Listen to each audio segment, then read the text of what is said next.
What's going on, everyone, and welcome to another episode of the Xbox Roundtable. This is show number 133, your favorite place Sunday nights to listen to Xbox talk and more going on in the game industry. I'm your host, Invader, and we've got one hell of a show for you this evening. We've got lots to delve right into. Never a dull moment in the game industry, that's for sure. But before we head into things, let me introduce everyone on the panel tonight.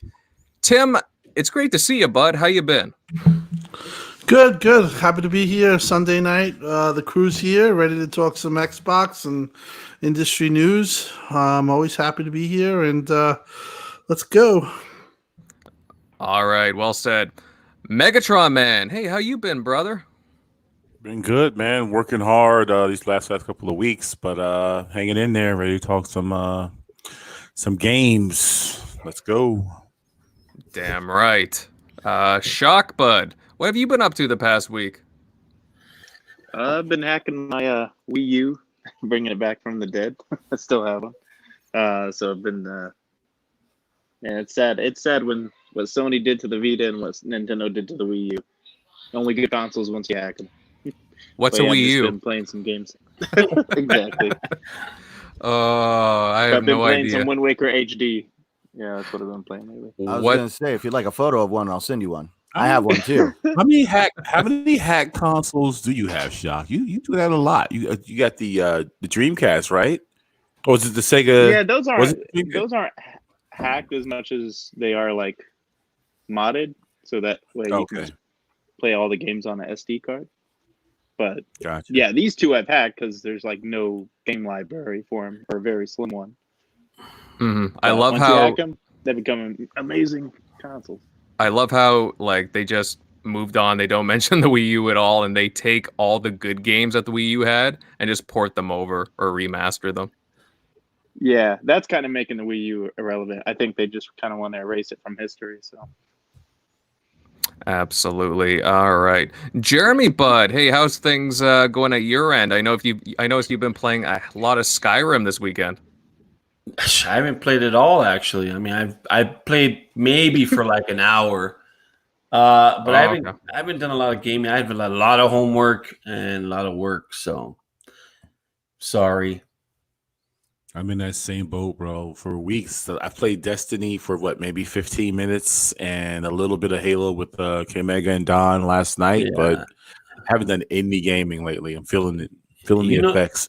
You know what has increased though for me is my waist side, because since this whole COVID shit, literally I've gained probably about 10 or 15 pounds. Like for example, today I went to the store, just got back from the store I work at, and purchased muffins, pistachio muffins, ice cream, more muffins, pumpkin muffins. Oh, it was just some lemon curd cheesecake bites. And you're creating this image, right? You're creating this image right now of what I want to know what it looks like right now while you're sitting at your computer. I just imagine all these pastries and snacks sitting all around you. You're just kind of like, usually nobody's probably eating around this time of year because we're all getting fit and trying to slim down. Vicious cameras for E3, but we're not going to E3 this year. So, hey, I bought a cherry cheesecake at about 12:30 at night driving home for work. Right? It was 24-hour groceries. It's gone, bro. It's gone. So I feel your pain. And I'm going to tell you how much weight I gained. So that's my life in a nutshell right now. Did you shop on an empty stomach? I did not. Yeah. I had dinner before that. I had a hamburger with some aged cheddar on it and some French fries. Anyway, so that's my life. But yeah, I'm kind of grumpy today because I didn't get the game at all. So I'm a little grumpy today. Knowing Jeremy, he probably was going to check up on his workers. So he probably was like, "Oh, I'll just get some food too while I'm at that." Do you get a discount? Or is it just the same price? It's the same price. Okay. All right. Centurion Bud, hey, you been keeping busy over there? Oh, yeah. I told you a little bit about what I was doing kind of in pre-show. That's been fun. But, yeah, I've been kind of playing Assassin's Creed Odyssey. Finally kind of just digging away at all the DLC for that game. Unlike Downer, I have actually lost 15 to 20 pounds. Wow. Whoa. But I have an advantage. What are you saying, Downer? So listen, I didn't hear what you were doing before the podcast, because I guess I came in at the wrong time. But are you actually creating content now for yourself, or are you still procrastinating? He was just talking about I am creating content for myself, but again, now I understand the rules of thumb when it comes to YouTube. I don't look for anybody's shoulder to cry on, but my wife had a little bit of a COVID-19 scare, and so she's we've been kind of having to do things around here. Like I've had to set some affairs in order because if she tests positive, I'm also quarantined myself. So you said if she or she was tested Friday morning, and we're hoping to have the results Monday, Tuesday. They say they come pretty quick, so we're optimistic. We're thinking it's not her. She's a property manager, so she works around tenants, and there was a tenant that was trying to hide the fact that they had COVID, so they're just trying to cover their bases. Wow. So anyways, but other than that, I was wanting to let you know, I lost 15 to 20 pounds because I don't know about you guys, but it is really hard to eat during the day when it's over 100 degrees. So for the most part, I've been eating a lot of fruit and stuff during the day because you have no appetite. Like a greasy hamburger, anything like that right now during the heat. Nope, I won't eat it. I think instead of those muffins and shit I should have gotten fruit. Oh man, fruit in the muffins. If you got a little blueberry, in fruit in the muffins. Well, Jeremy is like, if you just got the pistachios instead of the pistachio ice cream, that might help. No. So pistachios are great. I got the pistachio muffins. The problem is, I open them up. I open them up. I throw them in the oven, and I put butter on them. That's the problem. Oh wow, yeah, you're adding on to the food. Exactly. Damn it, dude. I mean, I'll admit I'm a huge pistachio fan myself. I would have them on anything and everything, but oof, yeah, going a little overboard there. But hey, guys, follow the Centurion diet. Be kind of like Jared from Subway. Well, I'm not Jared from Subway. I'm a huge proponent for Jamba Juice. I like Jamba Juice. I was gonna say, do they have Jamba Juices around you guys, or is that like a Southwest thing? No, I like Jamba Juice. Well, here in Ontario, we got Booster Juice. I don't know about that, but it is true though. A lot of people have gained weight because they've been inside, and what the hell do you do? They say the average person is actually putting on at least 20 pounds. Mm-hmm. Yeah. So after the COVID, they're gonna have to find a way to, fix heart disease now. So. But actually, coming hot and heavy now. The gym industry is just totally seething. They're like, wait until this is all over. We're gonna make millions. Yep. They will if they can hold out long enough. Well, hey, you say that. I know a few restaurants in my area that just recently, kicked the can. Unfortunately, like 30-year-old businesses. So bound to happen. I don't think my Planet Fitness has been charging me at all for my membership fees. I haven't seen it on my statement. I hope not.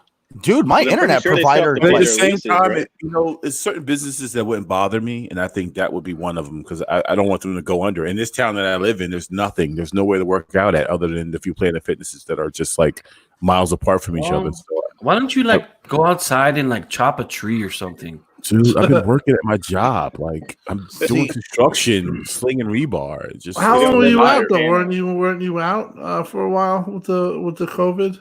Oh yeah, I took off. I didn't have it, but I got tested. But I did take off 2 weeks. But then it's just been like nonstop. It's been nonstop because we had layoffs at my job. So the work that they're doing is double time now. It's double time with the workload, and it's just been hectic. Were you shitting when they start laying off people? I mean, I'm the guy there. I've been there 24 years, so not really. Oh, okay. Not really. So, but Yeah, it's just it's been crazy with my workload. So like I said, I'm in for the ride on this show because I haven't even brushed up on anything yet. Just to give you guys no, it's been a bunch of bullshit. We'll go through it. So yeah, we'll do it. No worries, brother. But yeah, before we get into the topics tonight, just a reminder about our giveaway for the game Maneater. The shark game. It's out May 22nd, and we're giving away a digital copy of it for the Xbox One. Head over to our Twitter page and look at the pinned tweet for ways on how to enter. Guys, get on this. It's over in, well, a few days, in about a week's time, so definitely jump on that. Now, all right, we're going to head into our first topic of the evening. And earlier this week, Epic Games opened the curtain and unveiled the Unreal Engine 5. They did a demo for it called Lumen in the Land of Nanite, running on the PlayStation 5. It showcased new dynamic global lighting, destruction, and physics enhancements, and a few other things. Tim, I'm going to start with you on this one. What did you think of this demo? Is this what we have to look forward to for the next gen? I think that it was definitely a peek into the future. Overall, the demo was excellent. It really was, crazy detailed and very impressive stuff. From what I've heard from actual developers and read, is that while that's unbelievable the way it looks, I don't think you can expect a 10-hour game to look like that visually, because something called giga scans and certain things that they would have to put through take a lot of time, a lot of attention to detail. But I think what it basically told you was what is capable of next generation. And I think that while there was a lot of stuff that went on that was kind of silly, overall the demo was very well done. And it's going to be like I've said, in the first couple of years in the generation usually takes time because of cross-gen, but I believe that this generation will be more of a leap in graphics than Generation 7 to Generation 8. So, and I think that this was a point of it. Obviously we all know that it's a multi-platform engine. It scales from PC to PS5, Xbox, and I don't know if the Switch titles, but I think that they had some in Unreal 4. I'm not really sure about that, but it's a good thing for the future, and I was impressed. Honestly, I thought they did a good job, but I just think that if people think that they're going to get games that look like that are going to look the whole time like that, I think that that's a little, that's a little overreaching. But they probably in some scenes. And, in certain areas, possibly they can get a game to look like that in the future. But, like I said, from what I've read and from what I've talked to people, I don't know if it's going to be sustainable for a 10-hour game. But overall, it is something indicative of what could possibly be done in the future. This is already a year out, so I think it's next year, 2021, when it's going to start to be put into it. And I think Hellblade 2 will also showcase some of Unreal Engine 5. Right. Yeah, I think the demo is very impressive. Like Tim said, they used that movie rendering as opposed to the game rendering. I'm not exactly sure what it's called, but that lumen lighting was very, very impressive. I was tripping out on some of the effects. We're getting to a point now, guys, where it's going to be hard to identify what is game and what is movie. Even with the quality as far, because everything's like Pixar style graphics now.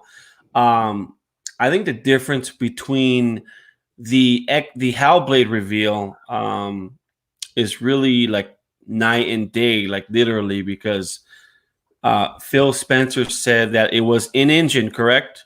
I think in engine, as opposed to but it was a much darker tone overall. I think. It was just completely different as far as the experience goes than when was offered on the PS5 tech demo.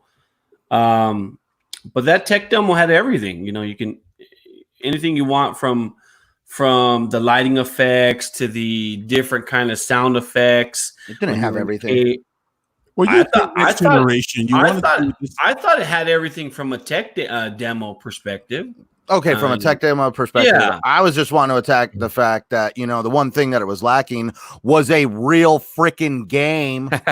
Yeah. Well, instead of jumping around, I'm wanting to just kind of beat like, oh, Inside Xbox showed us nothing. They didn't show us gameplay. At least they showed us a real friggin' game.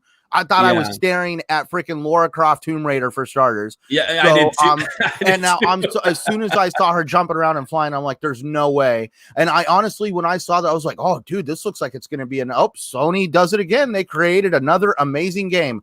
I never thought in a million years they would show a game that wasn't real. Yeah, because of I'm sorry, but whoop-de-doo, Xbox didn't show us the gameplay we were looking for, but at least they showed us real tangible games that we're going to be able to play. That's not tangible. And then also, I'm the kind of guy that's like, it's amazing. The technology looks amazing.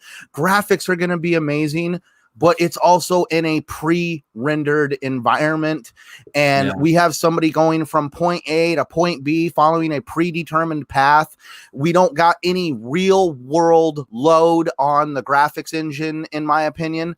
I remember everybody that was like, oh yeah, last year at E3, they had xCloud there and I tried to break it, because they wanted to really see what that system could do. And the Unreal Engine, it's going to be an amazing, amazing graphics engine. But at the end of the day, I didn't see anything real world. I saw something in a controlled environment. Well, I mean, if you think about it, that's the way all games run, depending on what kind of game you make. If you're making a open world, a la, Ghosts of Tsushima or Witcher 3, it's going to be different. But if we have set pieces like Gears of War, there's the possibilities are, exactly what you see as far as that the PS5 tech demo. Would you agree or no? So what's your question? Forgive me. I'm trying to understand the question. Okay, so it just depends what kind of game you have. You said it's like, it's doing this because it's a pre-rendered world set piece, production, whatever you want to call it.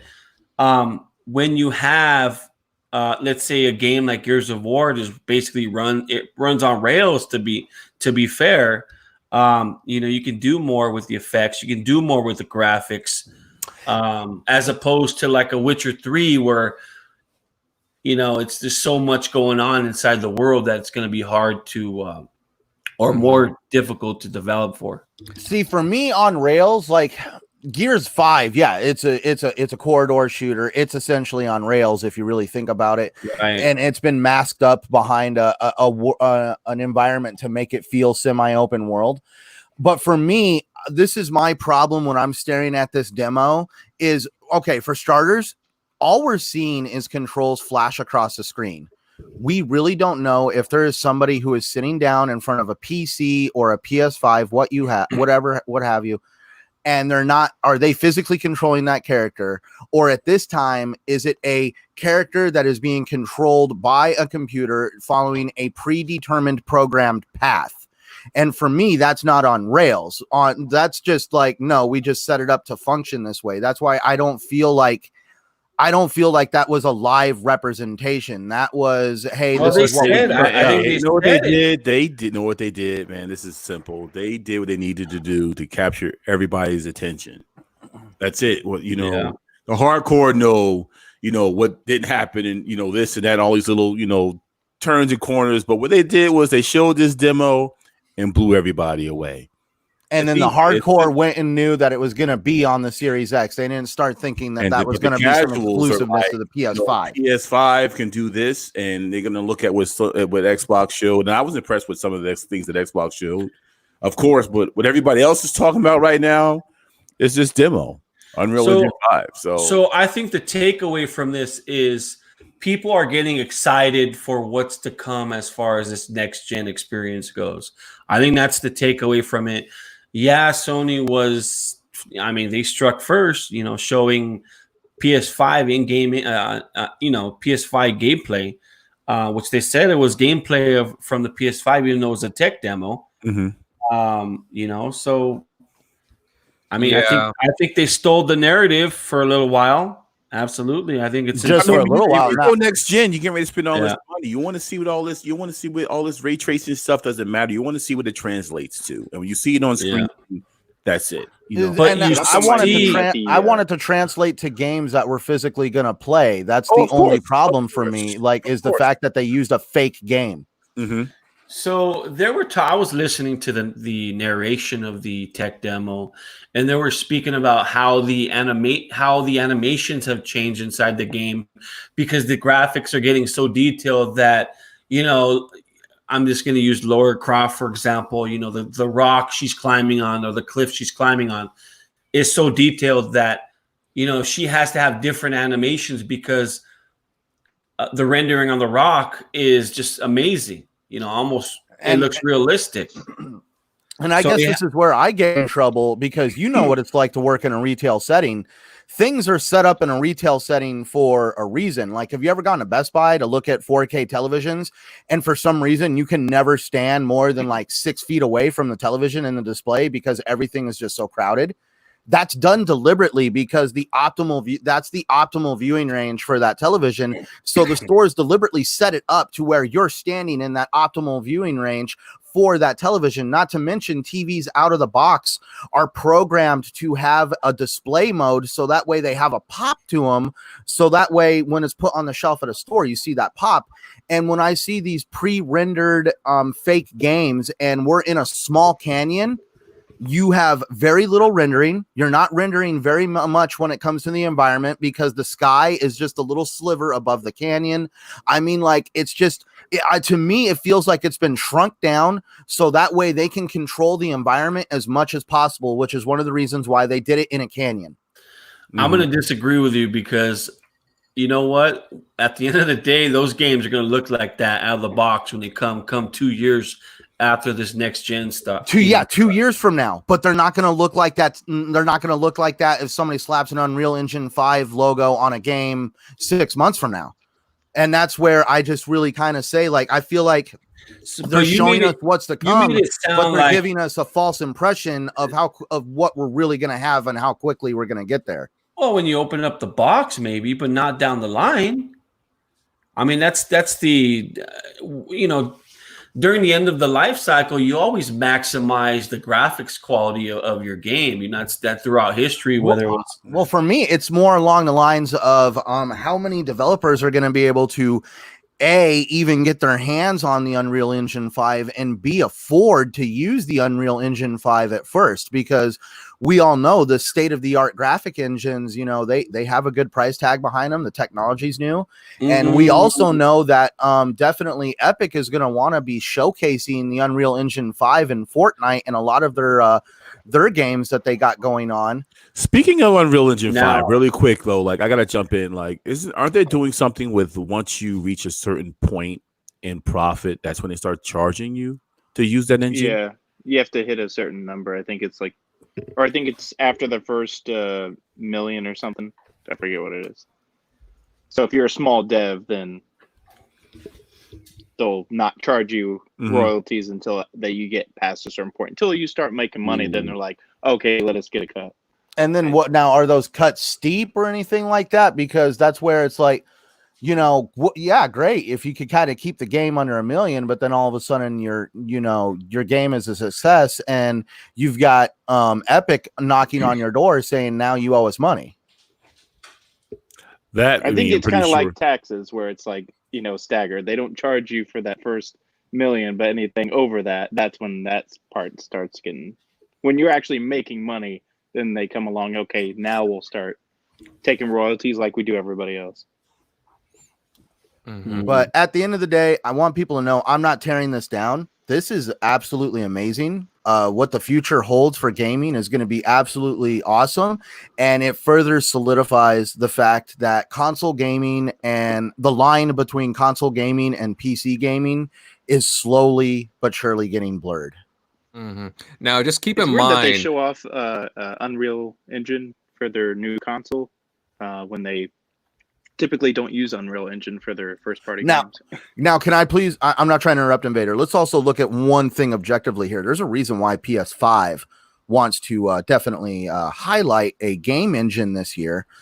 because we all know what Microsoft is probably going to reveal in July when they talk more about Halo Infinite, and that's slip space engine. So I'm just saying right now, I'm kind of wondering, is PlayStation highlighting the Unreal Engine 5 as a reaction to the fact that they know Microsoft has been cooking up a game engine somewhere with Halo Infinite?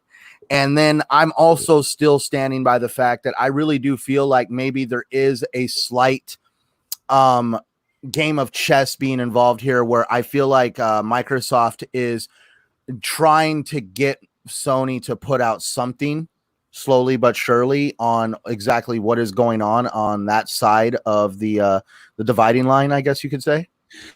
Listen, if they come out in July and just put on a display on what the Series X can do, Sony has nothing, and I mean absolutely nothing, that can compete with Halo, the Halo brand, the Halo franchise. Not God of War, not Horizon Zero Dawn. I don't care. You can even combine those games together. Nothing will match the craze and excitement that goes with Halo. And if it's a hit, which I think it will be, I'm skeptical, but I think it will be a hit. We're talking about system sellers. We're talking about people gravitating to Xbox, wanting to play this game, and it's one of these difference makers that Xbox definitely they absolutely need. Just puts a smile on my face when I hear Downer, talk about the most iconic franchise ever created, to me, in my opinion. So it just warms me a little. I'd be smiling if you guys would see me smiling if I was on camera. I'm already making Downer some Kool-Aid right now, getting ready to mail it to him. Drinking the Kool-Aid. The green Kool-Aid. Exactly. It does highlight the Hellblade 2 trailer, which isn't that on Unreal 5? Country? Well, so. No, it's not. Well, that's not released yet. Well, isn't that on? Well, isn't it on Unreal? They'll probably take advantage of it to finish the development, because it probably won't come out until after that thing's out. But if you recall in the Digital Foundry breakdown, they were saying that this is probably CGI because they didn't think what they showed up in that demo was capable. And so them showing that off, that they could still use that, a dev could still develop that themselves for their game. If, they're already showing it off in a playable demo right now. Even though they're, I have a feeling Hellblade. Yeah, I have a feeling that Hellblade looks like that. That's what you're gonna get when you play their game. Everybody was saying it was CGI because it's like, this isn't possible, but it's like, well, we just saw a demo a few months later, showing that they're showing off that tech. Well, they're using the same Unreal Engine 4. They could develop their tech and use that, kind of what they were doing there. And there was to me, it happened so fast. The Hellblade, cutscene or whatever you want to call it, happened so fast, and there was so much to take away from that. They showed the possibility of boss battles in the game with that big giant rock creature. At the end of that level where those guys were, it was raining, and anyway. But you can see what is possible with the engine, and I think it's going to be crazy. Absolutely. Yeah, they did definitely tease something there with Hellblade 2. The facial animation, though, still gets me to this day, just how much they've improved. You compare that to the Lumen demo, and, they had all this background stuff. They talked about the triangles and the dirt and like the particle effects. It looked very good, but then you actually look at the character model of the girl, and then you compare that to Senua, and it was just like kind of night and day, personally. Yeah, it's night difference. You're right. Yeah, that's a big difference. Hey, you used my line. You have a line? Yes. All right, he's got a line, folks. But this is on the PlayStation 5, the dev kit, but it only ran at 1440p, 30 frames per second, even with dynamic resolution. I mean, it was pushing the PS5 dev kit that much just to achieve the cinematic textures and illumination and these other advanced techniques. I mean, obviously, this is just a demo of sorts. We're not going to see all this going on in all games, but still, I mean, this engine is really pushing to the limits. And I'll admit, I was totally impressed by what was going on there with all the, again, just like the amount of the lighting and just the amount of detail going on in the structure and the dirt. But still, I mean, it was a very focused demo, and I need to see some actual like other stuff going on, like some enemies, kind of like what Mike from NLG was saying earlier. Like the demo, like it was very impressive, but at the same time, I need to see AI going about. I need to see more stuff going on just to be able to be like, whoa, that's next gen. Sure, everything looks really pretty, but show me some next gen AI. Show me just something that we wouldn't be able to do with this gen besides just something flashy, right? Yeah. But a lot of people forget too, Xbox game studios, a lot of them are using the Unreal Engine. Yes, that's the ironic part. Right? Like, because, they're talking about, oh, Sony's got this in the bag and blah, blah, blah. But the initiative, the next AAA studio, they're using it for their next games. The Coalition, everybody forgets about them. And Exile is going to be using it. Mojang. I mean, let's be fair. During the 360 days, the Unreal Engine was heavily used in almost all their games. It's always been a widely used engine. It's very popular. Yeah. That's the thing is like I kind of think it's funny that they kind of marketed this as exclusive, and obviously you get those people who saying that it is exclusive, which it isn't. And you get all types of things said, and it's kind of silly what went on. But I honestly feel like if Xbox kind of did the same thing, that you wouldn't have the fanfare that this is getting right now. I truly believe that people would say kind of what Centurion's saying, and what it's not a real game. Xbox has to show real games, and maybe because of Sony's history of pushing out a lot of games, they can be afforded this. But I kind of found that whole stuff kind of silly. That this is exclusive. This is the PS5 is doing this, and the more powerful Xbox Series X can't do it, or PCs couldn't do it. I mean, come on.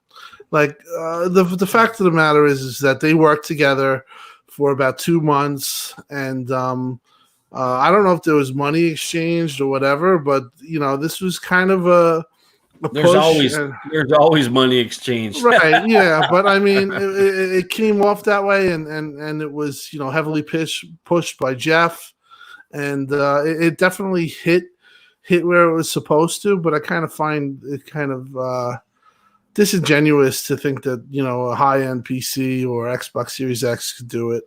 They did come out and clarify that it could run on SSD and a 2070 Super on PC. Right, so but that was after like 2 days. PS5 exclusive. Right, but that's the thing. Like that was going on for 2 days, and those 2 days you had I think Megatron saying it that that all the Sony people and people just in general, the casuals, like, look at what PS5 can do, and it was smart by Sony. They're very good at this, and they definitely got that feather in their cap. But this is a long time from now to launch. There's going to be a lot of things, and we actually got to see real games. And if Xbox can show off what I think that they can show off with the studios that they have, I think that they'll be all right. You know what I mean? Phil noticed, he tweeted it out, and he was impressed too as well. And, don't you guys think that they're not going to come out and impress in July? I'm telling this is something I usually don't do, but I'm telling you, I guarantee you that there's going to be some things they're going to show that's going to blow people away.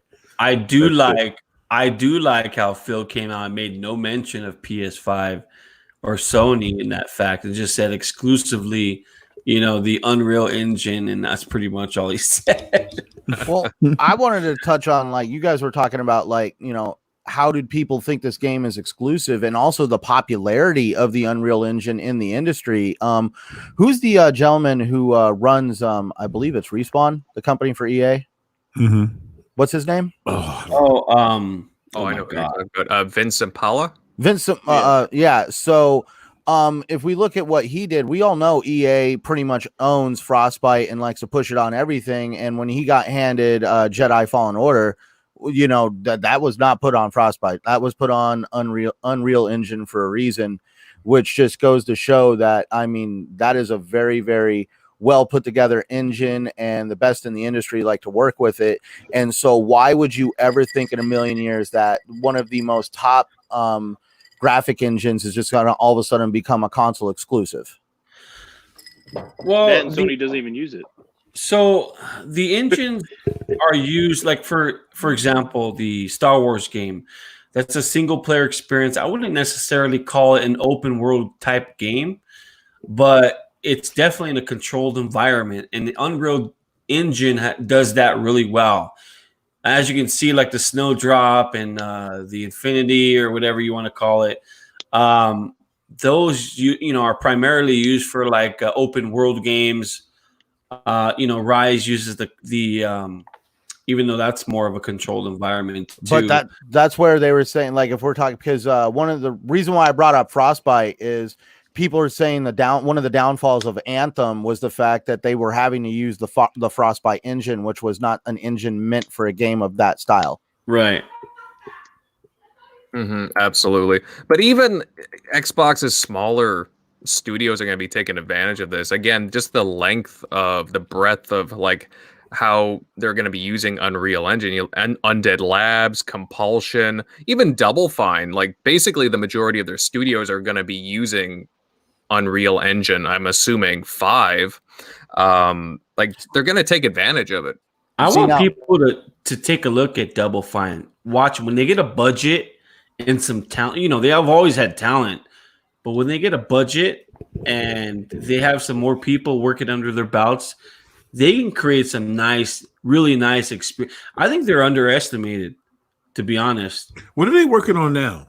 Double Fine. No one knows. Nobody knows right now. Psychonauts 2, and there's nobody really knows what they're working. You know, we already knew that Psychonauts 2 was in development. Yeah, I want to say I would love for them to be working on an old Xbox. Like, let's say, imagine them doing an old Rare game, for example. They're known for platformers, or like you look at, imagine them doing a Conquer, for example, or a Banjo-Kazooie. Like they could. It's funny you're mentioning this because they mentioned we were at E3 last year and they do the panels at I can't remember the name of their studios, their theater that they have there, and they were jokingly, Matt Booty was jokingly kind of mentioning when they, you know, the head there, Double Fine, came on stage that, you know, maybe an older IP when me and Delilah were asking him questions. So I think there's some truth to that. I think there's definitely something there as possible that they can bring back one of the older IPs. That's it. It's all there. You guys can check it out. But yeah, I think you never know. And that's very true. But I mean, I don't know, it's very interesting because they did tease something a few months back, but they haven't lifted the lid on it yet. I personally think we're going to see a whole slew of new games come in July, and one of them will be from Double Fine, and I wouldn't be surprised if Obsidian showed something off. And Compulsion has been very, very quiet, so you might even see something from them. I just have a feeling Xbox is going to go all out in July. But guys, I'm going to move on to our next topic. And a few days ago, PlayStation had their State of Play featuring, well, it was about close to 20 minutes of gameplay demo for Ghosts of Tsushima. And there was a lot of chatter for it over different forms of social media. Now, Jeremy, I'm going to head to you first for this. What did you think of it? Was it good in your opinion, or I don't know, was it meh? You know, piggybacking on what Tim was saying, you know, you could see how fast, you know, Sony can steal a narrative. Maybe it was for a week or 2 weeks, but you know, you took a look at the PS5 tech demo, and then they unveiled the gameplay for Ghost of Tsushima. I mean, look, the game has a winning formula. You know, I mean, it's open world, great graphics. And it has some nice combat mechanics from what I could see. It's definitely the aspect of the stealth mechanics, what they call, I guess, the ghost gameplay or whatever. And then they have the action or honorable gameplay, which you can be, straight up fighting samurai.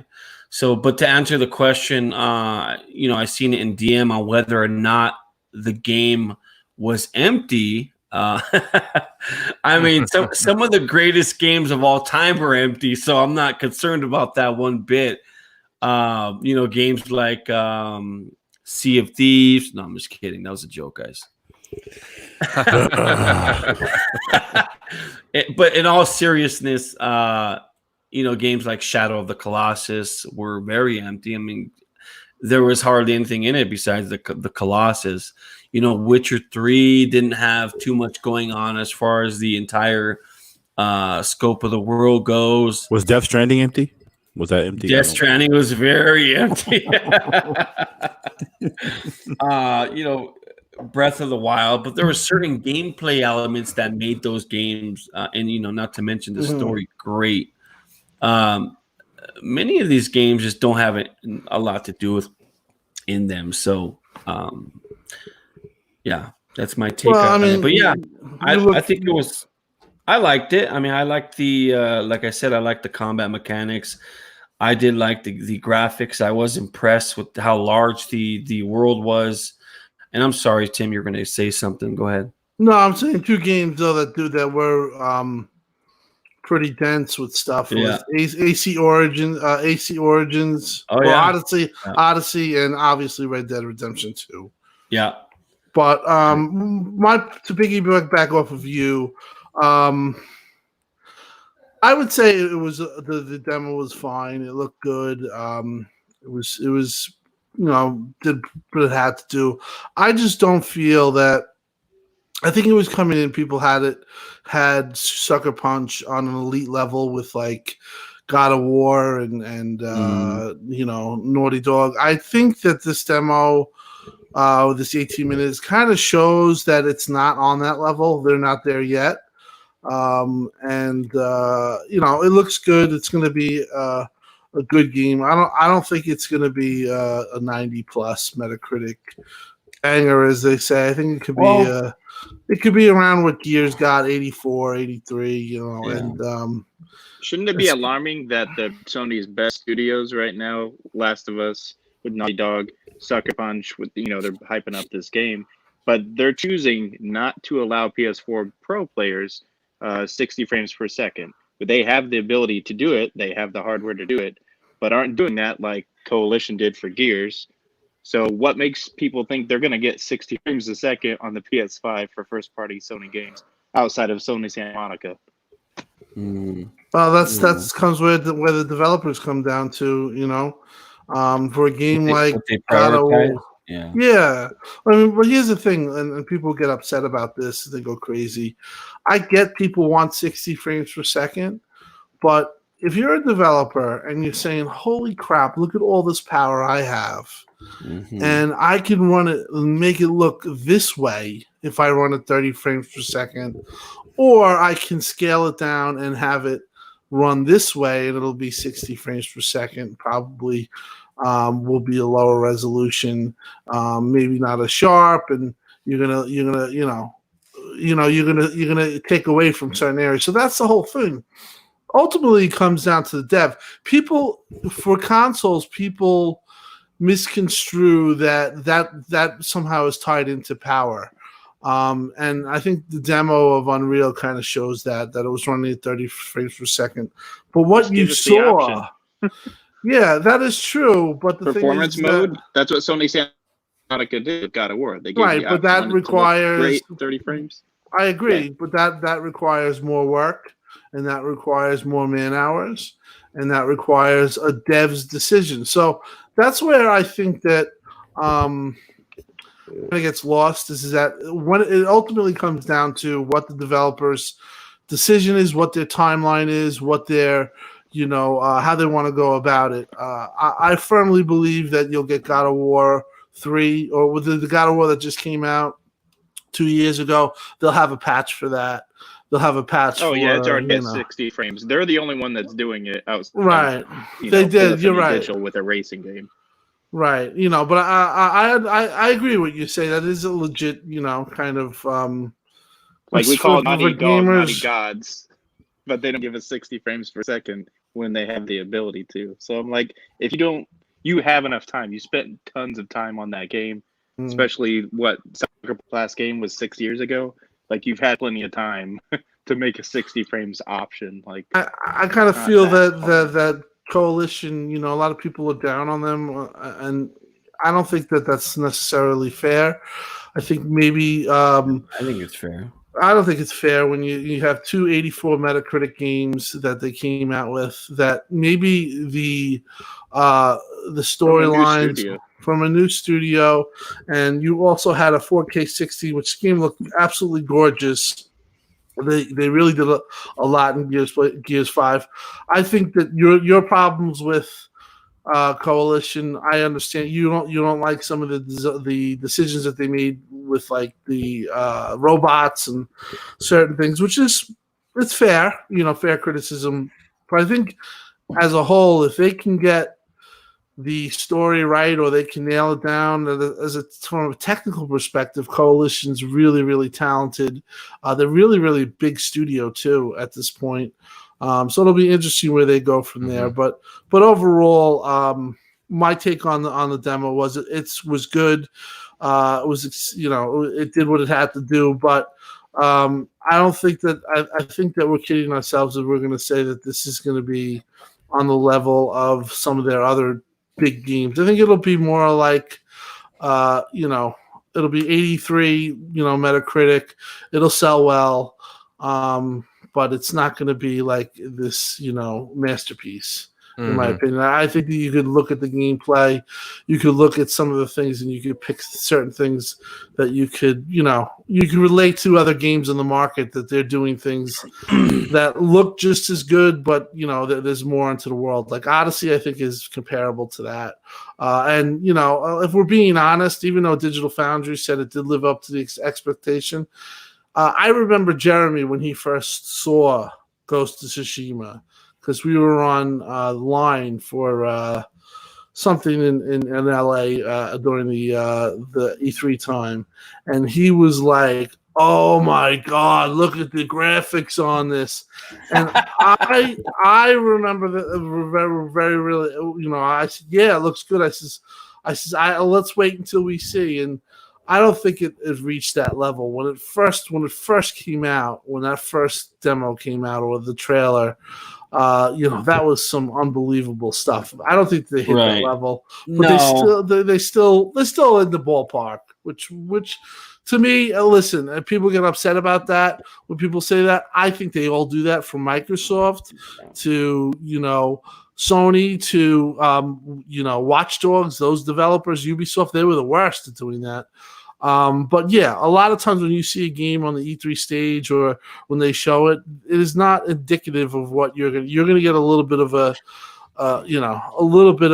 downgrade, or whatever you want to say. Then, I still remember those screenshots of State of Decay 2. I mean, so yeah. Now, guys, as you've mentioned, we've seen the map, and this is a pretty large world that they have. It's definitely an open world, but you look at PlayStation's big titles as of late, like Spider-Man, Horizon Zero Dawn, Death Stranding, and so on. Does PlayStation need another open world game really in its lineup? Well, you can always use an open world. I mean, need an open world game. It just needs to be good. If it's good, then no one's going to talk about it. If it's bad, then the dam's going to break. So, right. But you always hear about Xbox, so it's the shooter box and so on. And obviously they're trying to get away from that. But do they themselves need a little more variety than just it just seems to be a little fatigue in this genre, in my opinion, from third Sony. Person, over the shoulder. Let me push this box around. Let me shoot over here. Sorry. I mean, they're catering to their fan base, and just like what Jeremy said, if it's a good game, it's a good game, and no one's going to complain about it. Yeah, but I look at it like everybody loves a good cake. but you're only going to eat the same cake over and over again so many times before you start looking for a new cake. Just saying. I don't know, man. I go to the Cheesecake Factory and I still order that strawberry cheesecake. But you do eat other. So you're telling me the only cake that you eat is that one cake exclusively? Oh, of course not. But that's not what you said. Was just ladies and gentlemen, that's where that 15 pounds came from. Just exactly. I'm standing behind Jeremy ordering the carrot cake, the cheesecake carrot cake, because I'm right there, and we always go there too, by the way. So, but you just said you're going to go to a new cake. I'm not going to a new cake. I'm still going to order my strawberry cheesecake. I agree. I'm just saying that, like, I do want, because I remember how Ubisoft has been tore down for the same features and number, climbing to a tower, observing the area, stealthily going in and killing everybody, no matter if you're playing Far Cry or Assassin's Creed.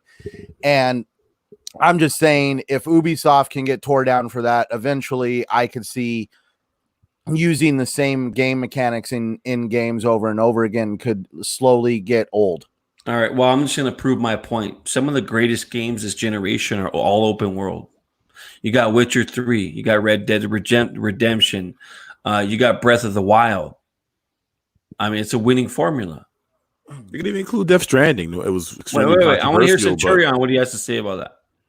Well, no, it's a winning formula, but wait a minute. But I thought we were talking about PlayStation's formula, and PlayStation isn't exactly known for like their massive open world environments. You know, I want to say God of War is probably the only thing I can think of right now that was, well, maybe Days Gone.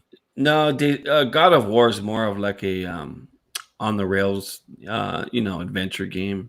Days Gone, I want to say it was more like sandbox. Yeah. But the sandbox got bigger and bigger as you, I guess, progressed the game. But still, like, I don't know. That's where the whole situation of, does PlayStation need another open world game? I don't know. I was actually asked this question yesterday, and if you really want to talk about things PlayStation really needs when it comes to gaming, is something that definitely brings people together, a little bit of co-op, some multiplayer, something from the first party. I want to see what Sony can do with their own network. I don't want to see what the third party can do with their network. Does that make sense? Yeah, they've improved a lot over the course of the years. I remember when SOCOM came out, and they started, because just Xbox was just dominating as far as on the online experience goes. And then you remember SOCOM that came out, and then Final Fantasy, you had to buy the hard drive for it, and it just, they've made strides in that department. It's nowhere near compared to Xbox's infrastructure. No. Not even close. Now, but also if you look at Microsoft, sorry, Tim, I was just wanting to say, if you look at how Microsoft handles their first party studios versus Sony, Microsoft handles their first party studios like they're building a video game. Sony handles their first party studios like they're making the next summer blockbuster, getting ready to go into theaters. Mm-hmm. Yeah, but at the same time, I could say that PlayStation has more of a variety in terms of what's being developed for them, and take for example some of these Japanese developers that just flood to Nintendo and Sony, and they get those kinds of games as opposed to Xbox's platform. Now Xbox is slowly but surely bringing those games in, like a Yakuza, right? They just need to do a better job, and I think that's why we talk about Xbox. I mean, they're announcing these on stage at E3. I mean, don't forget Tales. The Tales series is coming too with the remasters. Right. So yeah, that's usually third party that usually come to the to Nintendo and Sony first, because they don't really sell on Xbox. But if you look for variety, I mean, Xbox has co-op games. All their big games have multiplayer. Minecraft Dungeons is going to be huge. I'm sorry, Tim. Yes. You have a lot of variety of like Gears Tactics that's going to come to console. There's not really a game like that. You have RTSs that come to console, Halo Wars 2, Flight Simulator. You have a lot of variety now with Xbox. That used to be something that was put against Xbox. You can throw that out the window. There's a ton of games that they're coming out with a ton of variety. But I think it is a legitimate, like Centurion bringing that up, I think that's a legitimate criticism of Sony's first party. I mean, let's think about this. When's the last co-op game that they've had that was a AAA? I can't think of any. Bloodborne. That's not even a co-op game. Right, but there I is think co-op in there, I think. But that's traditional co-op right, game. And that's not like, also third part. That's second party. When is the last time they had a real full-on multiplayer game on one of their blockbuster AAAs? Well, I mean, were you talking about exclusively? Yeah. I mean, you could say Final Resistance, Fantasy, maybe. Resistance. No. The answer is in 2016 they had Uncharted.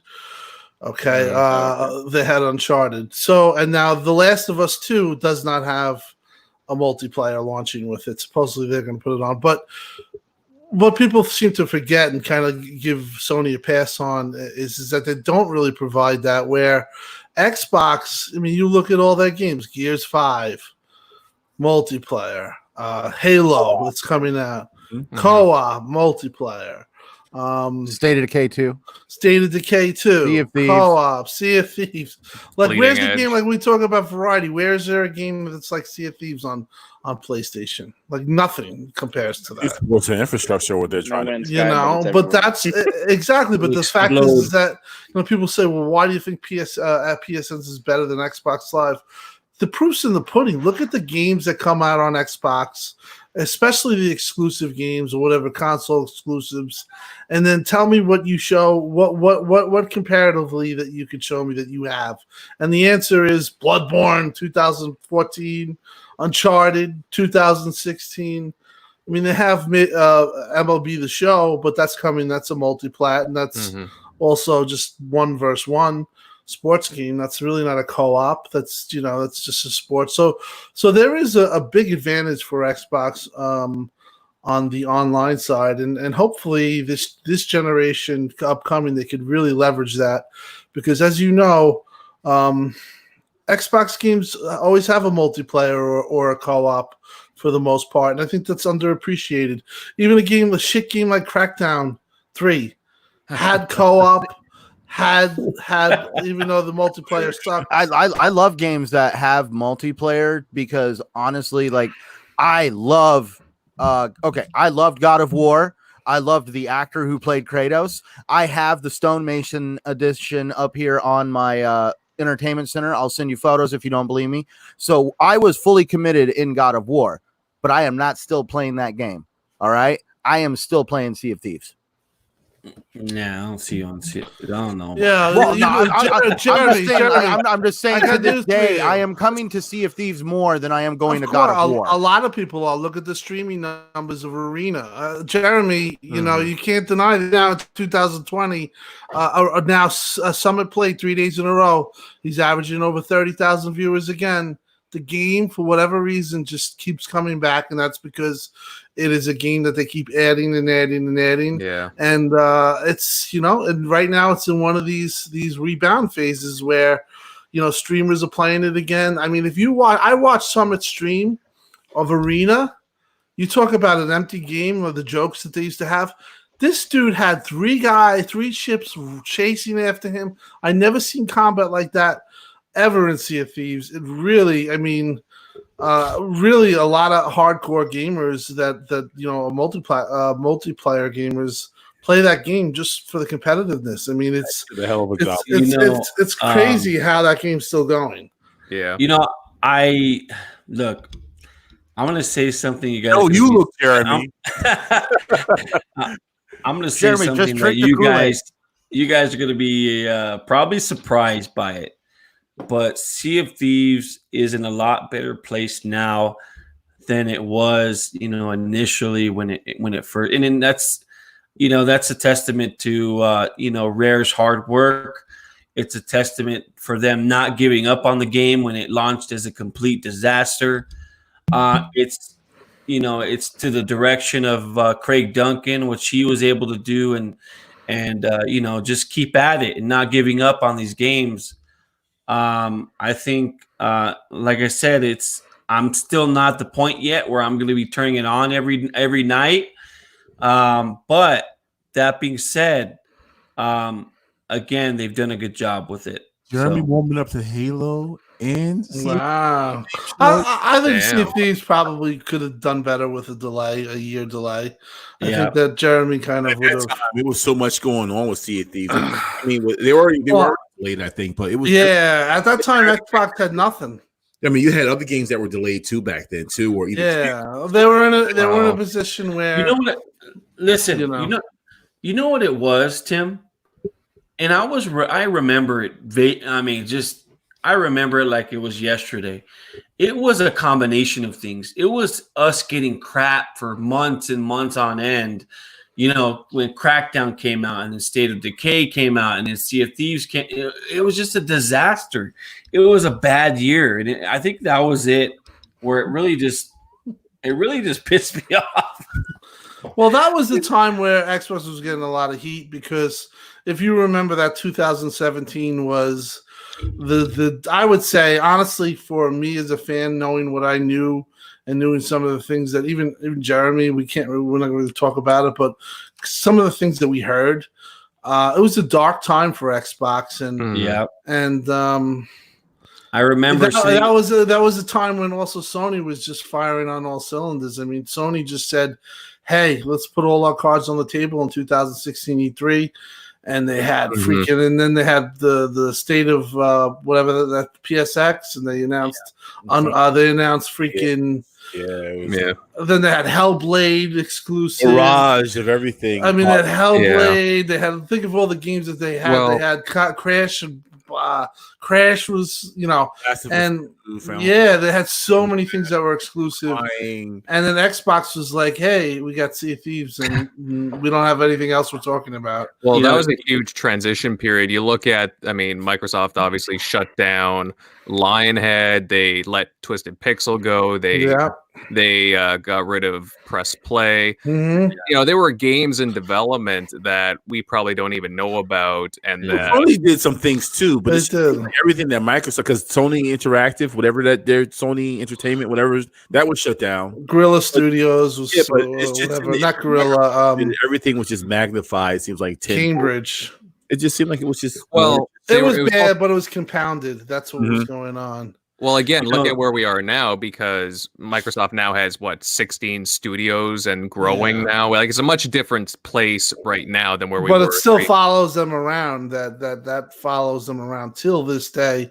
People say, "Well, I want to see."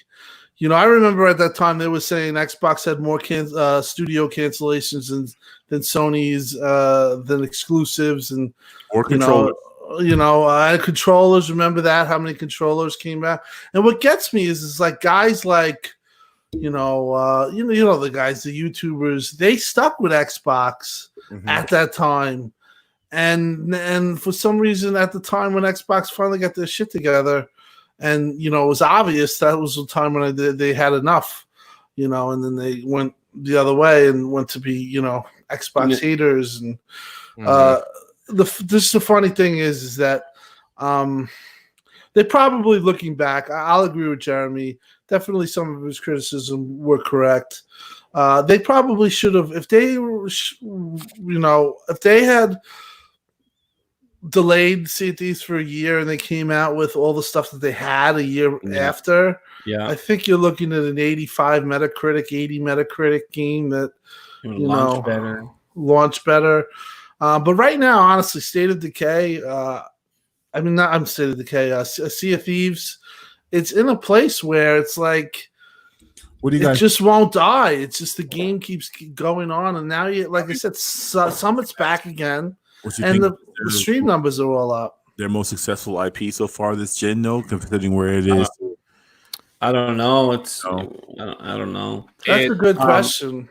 But Tim, I remember, and again, I'm not going to say what was said. I sat next to, having dinner with Aaron Greenberg, and he laid it out for us, black and white.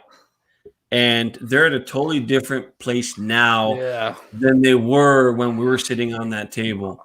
100%. And they made moves that I want to say contradict what basically Aaron said. I mean, maybe it was in pre-plan or whatever. I think what Aaron alluded to, or he didn't really outright say it either. Yeah. But that was very real at the time. What happened was everything changed when Meyerson left and Phil took over as the pillar of gaming. At that time, there was a very real possibility that Xbox would have just became third party. The studios that they had, they would have just had 4 studios, put out like 3 or 4 big games a generation, and that's it. Go the Steam way, have Xbox Live. But I think Phil, credit to him, and Mike Nichols and some of the people that have left, they came up with the plan of Game Pass, and I think Game Pass was one of the things that sold Satya on Xbox. He was not sold on Xbox, I would say, up until that time, and I think that he was probably looking at the console business is something that something that we should really get involved with. But when Phil sold it to Satya, and he became he went on that director, and Satya said, this is going to be a pillar of Microsoft. Things have changed now. At this time, where we are right now, Microsoft is more in the plans of Xbox, in the plans of Microsoft more than ever it's been in its whole entirety of being there. I mean, it is, COVID, as bad as it is, it's helped gaming. It enhanced it. And they're fully behind it. So, the good times are going to come, trust me. But there were times where when I say that Xbox was in a real dark place, and believe me, I let them know too. People say I'm, a shill. I had a couple of things that went on behind the scenes that I made sure that I made my point. My point was if you guys are not going to game create, and you guys are going to just say, hey, we're going to do this, I am not going to support you, and that is just absolutely the wrong way to go about it. And believe me, those conversations were had, and it's just great that it went a certain way. I mean, it could have went another way. We probably wouldn't even be on this podcast if it went the other way. At that point, Xbox. At this point, Xbox would probably not even have another console. They'd be just having like xCloud dongle, and we'd be in a bad situation. Tim, it's funny you say that because I remember, you being on different podcasts, and you let them have criticism.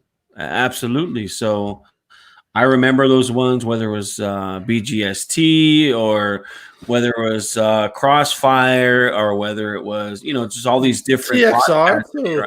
TXR. But yeah, I mean, you definitely voiced your concern, and But I did that also to their face. It wasn't something that I remember telling one of the executives, you think giving me a shirt or making me come to one of these events or doing that is going to make me happy?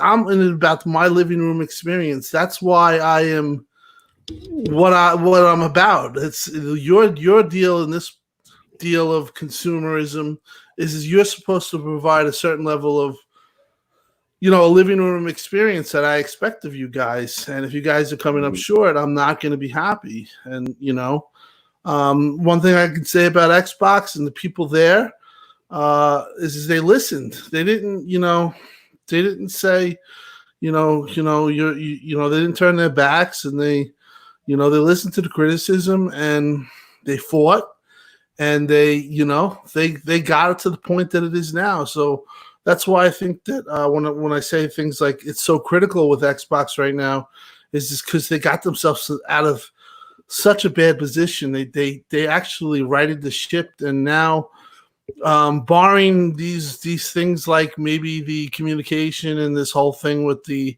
the way they first showed the games, which was probably overhyped and not communicated well, barring something stupid like that they really have a shot to go into this generation and be on a level ground, a level playing field, and that's all they need. Now, Tim, let me ask you a question.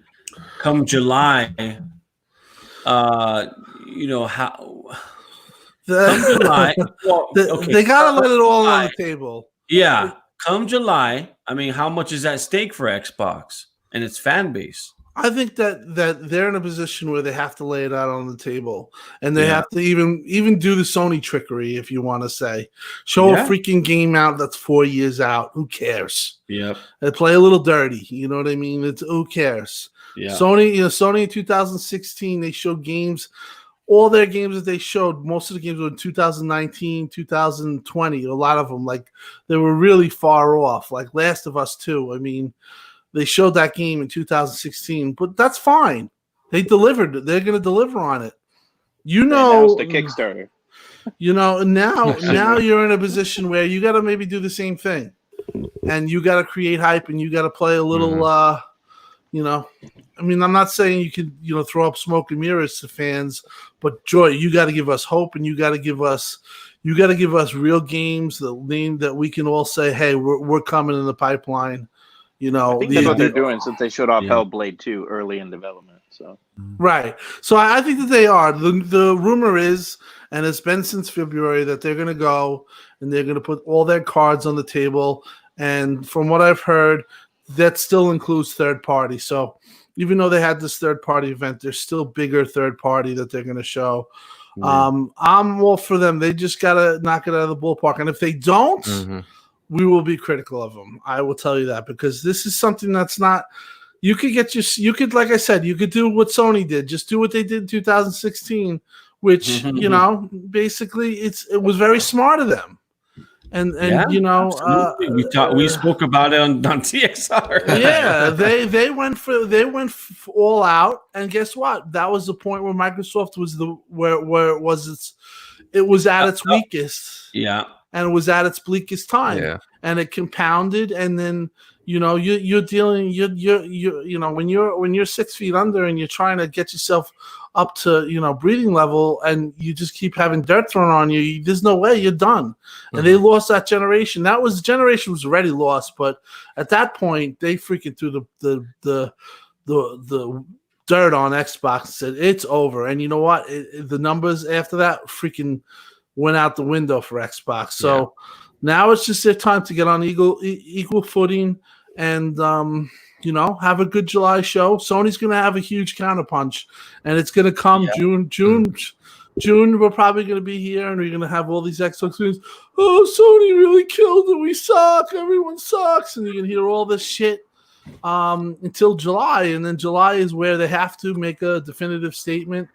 As much as I think that they're gonna not screw up, they just can't screw up the price. It has to be the same price at this point, I think. Tim, if they can deliver on that 400 price point, wow. I mean, Pactor's saying that, but if they can come in the same prices. How they maybe trade in your console and maybe only just give you the console yourself, and you can still use the controller. Possibly, you think that'll work? Maybe, I don't know. The way they would probably make that work would go to Sati and say, "Hey, can we take a huge hit, and we'll take in subsidies?" And that's the only way that would happen.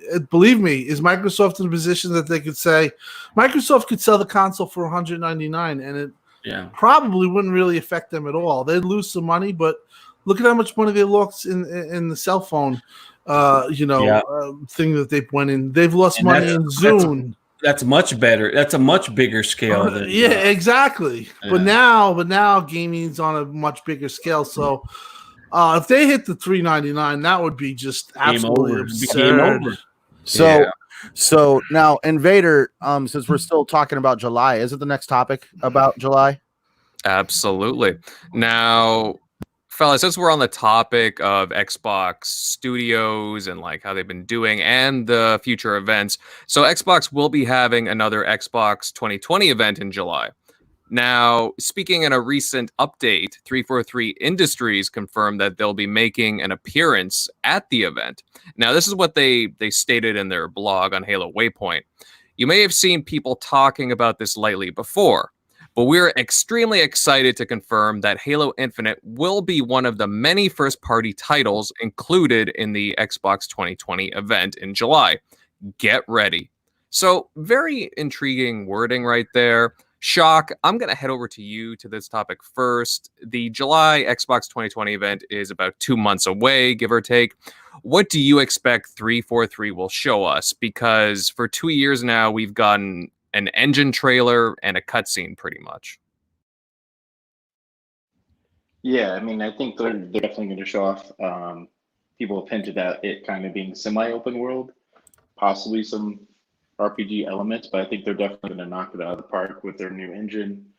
Forget what engine they've been using for, I think the same one since like Halo 4 for the previous one.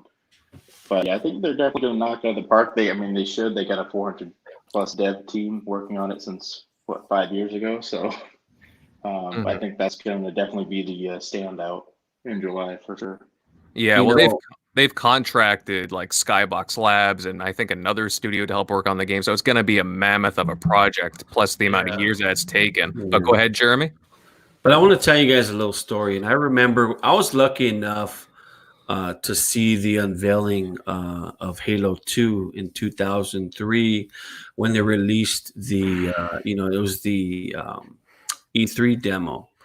And it was something I'll never forget. And I waited over 90 minutes for Bungie and Xbox to sit down people in this mini theater. And, the Bungie word comes, Microsoft comes up, Bungie comes up, and the classic Marty O'Donnell music comes on. And they flew over inside New Mombasa, which is obviously Kenya. And when the 8-minute demo ended, and it was finally finished, I left that mini theater with my jaw dropped open to the floor. This is what needs to happen come July when they show off Halo 2. And I'm not sure if you guys remember the Halo 2 demo that was unveiled, but my God, it was something that I'll never forget. It's one of those experiences that you were proud to be. I think, once that happens, I mean, I know I was proud to be an Xbox owner at that time, and it was just a good place to be in part of gaming history. Mm-hmm. No, that demo buffering on that video that you had to watch for that trailer back then. Yeah. Oh yeah. Now, what Halo was this? Halo 2. Halo 2. So, man. Like, I read an article through PC Gamer recently that actually, this kind of goes to the past topic of talking about how actually the Unreal 5 engine does absolutely nothing for the gaming industry because graphics aren't the industry. It's creating experiences that are new and out of this world like you're describing. The only thing is, I look at it like, when we went from playing on a 2D experience to a 3D experience, that was groundbreaking. Mm-hmm. And from there, everything was new. These jaw-dropping graphical experiences that were done in these 3D worlds. I understand the original Halo game was nothing really to look at, set your eyes on, but it was the experience that had never been seen before, running around in an environment like that, just shooting stuff up, sci-fi, all this stuff. Hey, I mean, Halo in general was a very capable graphical game. I mean, the AI at the time was something that's never been done before. Exactly. We're talking about creating gameplay experiences, and that's where do you feel the industry is? That's what I was saying. Do you feel like the industry at this point is plateauing? They can't create those experiences with graphics. They got to do it with experience. I disagree because we're talking about the fidelity and the graphics are going to get so good, like you've seen in that PlayStation 5 tech demo, where they have to create more and different, more fluid animation because of it. So it's those type of experiences. I mean, take for the cloud, for example. The AI. If you crank up the AI with the cloud, I mean, if you cranked it all the way up in, like, say, for Horizon, or Forza Horizon, whatever, I forgot the name. Oh my god! But anyway, you crank up the AI on that in the cloud. I mean, it creates a different kind of experience. So there's different things that you can do. I'm just saying, I think we're at a point now to where these games are coming out looking like Pixar quality graphics. On top of that, the animation is going to get better, and then the experiences are going to get better with the new sound system they have, which I've seen a difference in the actual PlayStation 5 tech. I think overall, just the lines are blurring between what's a movie and what's a video game, and that's different. Mm-hmm. Yeah, we're definitely heading into like uncanny valley territory with the way the graphics are going. Some of these demos have been so impressive, very lifelike, in my opinion, and it's going to be interesting when we head into the next gen on these new consoles and see what they can produce. It is kind of scary. Like, I was impressed when we saw games at the beginning of this generation, like Rise and many other games. Oh, I was just blown away by just textures and just the look of how realistic everything was. And for just to give you another example, I've only gotten emotional a couple times in video games. Okay, I'm gonna tell you guys a little of my secrets, but I've only been emotional a couple times in video games. It's the opposite with movies. So once that line is blurring, and these games get to a point to where they're starting to look like movies, maybe we're gonna get a different emotional reaction out of the games as opposed to movies where we're actually watching it, and these games we're actually playing it. So it's those kinds of experience that just it changes the way the games feel and look and play, and the way we experience them differently, and the same way the way AI takes games to a different level. So that's my piece. See, I don't want people walking into any event in July expecting. What'd you say? No, they get Primo's comments. Oh my God. I just don't want people walking into July wanting an event. God, see, that's where I feel like I want to see a Microsoft event. I don't want to see Microsoft do a PlayStation event. Does that make sense? Like, I actually, don't get me wrong, there's room for improvement, but that's where I'm expecting to see games that Microsoft puts out. Because the games that Microsoft puts out are totally different than the games that PlayStation puts out. But for some reason, everybody wants games that PlayStation makes to be, like what Xbox should be making, and that's the diverseness in their consoles, and that's where I just don't understand what people truly want in July from Microsoft, because Microsoft is not going to give them a PlayStation experience, because that means you're just copying somebody. And the last thing you want to do is, I guess, kind of try to emulate your competition. And then on top of all that, like, what would you say would be groundbreaking for you in Halo Infinite? I really think from what I saw in Halo 5, the graphics were amazing. This new engine they're cooking up for Halo Infinite, the game is going to be absolutely amazing. I really do believe that there's going to be experiences in this game that are going to bring Halo to a different direction. But there's going to be people that resist change. There's going to be people that want. You can't make everyone happy, and that's where I'm really kind of. It's funny. It's funny you say that, because I was talking to Tim about this probably either last year or was the year before that. So when Halo 1 came out, right, and you remember fighting the Flood. So you fought the You fought the oh my god, I can't even think of their stupid names.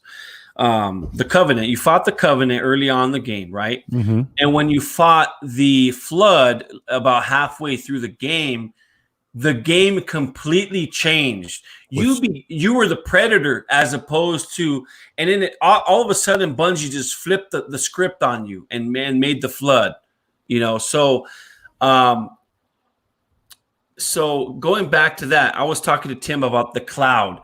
And what if they do something, and again, this is probably too far-fetched, but if they did something with the Flood, creating all kinds of flood coming at you with using the cloud technology, and it just created an overwhelming experience using the Flood. It's those type of experiences that could possibly be happening. I would like to see the Flood come back with Firefight, which I know a lot of Halo fans would like, or Warzone. Imagine taking the tech of World War Z and implementing it onto the Flood. Right. That would be cool. Yeah. Right. Now the only thing is when I hear cloud tech, I see limitations of people in areas that are not going to have the proper internet to power anything cloud. And that's where no matter what, if you were to try to right now, at least if they were trying to create an experience like that, they would have to find some way to kind of localize the computations purely because there's going to be people out there that aren't going to have access to the cloud.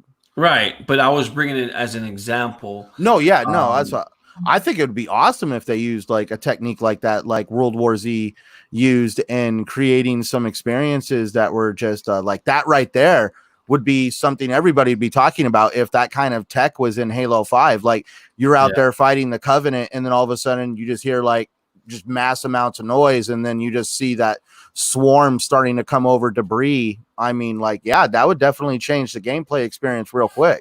Now, guys, I have to put this out there. If they show mostly CGI again, would there be backlash? Yeah, there's gonna be huge backlash. Yeah, absolutely. Now, should they have a thorough gameplay demo again, similar to what we saw with Sony's State of Play with Ghosts of Tsushima a couple of days ago? Well, Halo, if you look at history, Halo has always had those. I just talked about one of them on the unveiling of Halo 2. So Halo has always had those kind of experiences where they show, some of the story elements in the game. They show the level design. They show what happens and the way, the enemies react to, the AI. So they do certain things like that to where, they got to show it off. Absolutely. Definitely. And that's what I'm looking forward to. We've already seen the trailers and CGI cutscenes. Show us the gameplay. Give us a solid 5, 6, 7 minutes during this presser, whatever it is, and just show gameplay. Show us the world. Show us the weapons, the enemies, and give us a deep dive. Give us something to be excited about. Yeah, who's I know they don't have Marty anymore, but I forget the name.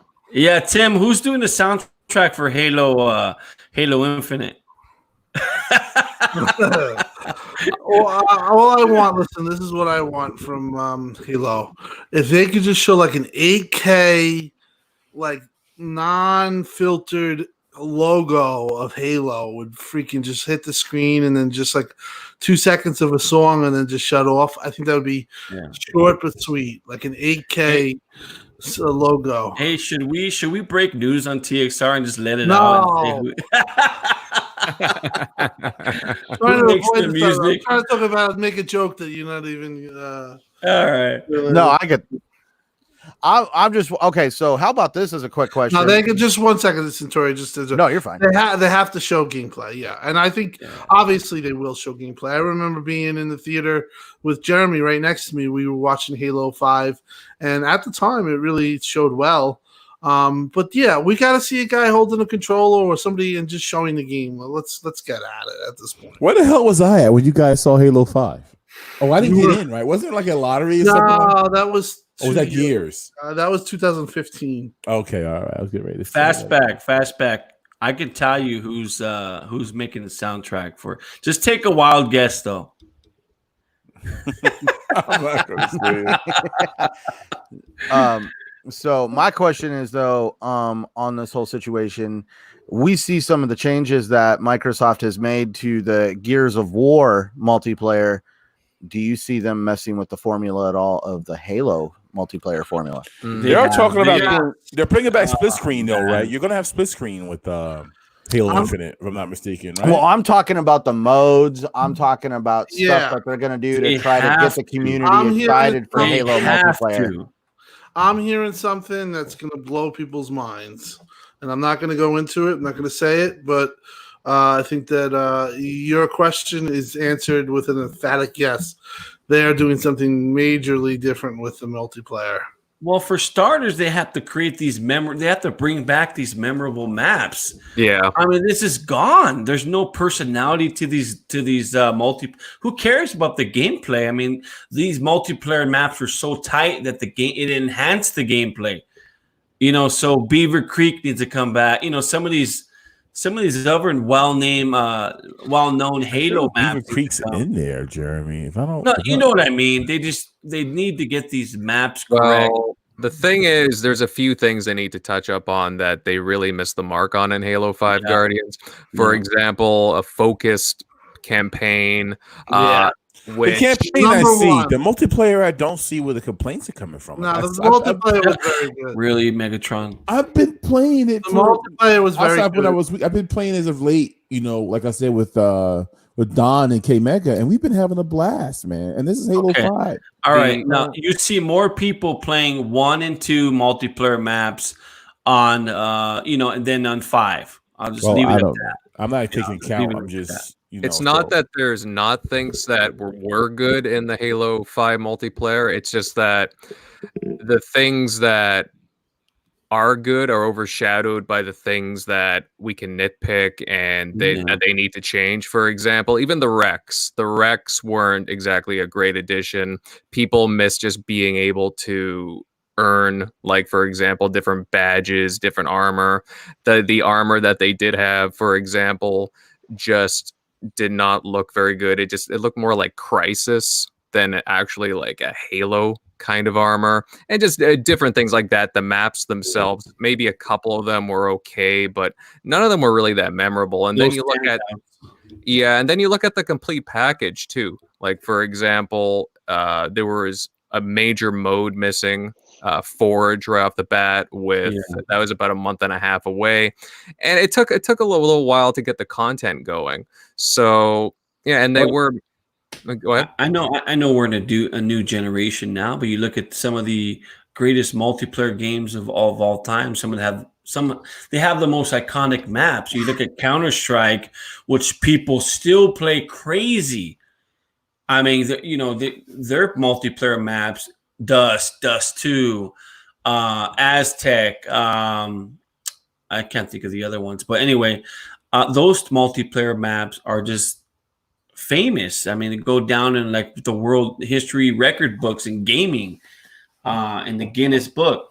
Halo has the same kind of map packs, and I think that's what we're talking about as far as those experiences go. Mm-hmm. Well, again, if you look at, I really hated what they did with some of the maps too. It's like they reimagined, for example, midship, and their excuse was to flip it over, and it just kind of looked weird. And then they did kind of like these double kind of maps where they took a map that they already have and then reimagined it, and it just looked very weird, and I didn't really care for what they did. I thought the imagination for the maps just wasn't there. I mean, the gameplay was all right in my opinion. Some of the things that they did add felt good, but at the same time it did feel like that there was something missing in my opinion. But anyways, guys, we're going to move on to some more news, and it looks like 2K has finally announced the Mafia Trilogy, and it's probably one of the worst kept secrets in gaming, as we've seen it get leaked through various rating boards. and it includes all 3 games with all the DLC content from the looks of it. However, the first Mafia game is getting a full-on remake, and boy, does it ever look drop-dead gorgeous just from the screenshots that were dropped. There is no official release date yet, but it's been suggested that it will drop this August. Centurion, I know you've been playing through Mafia 3 recently. What do you think of the announcement? Well, I guess there's supposed to be some kind of announcement on the 19th. One of the trailers I saw said something about May 19th that there be an announcement regarding Mafia.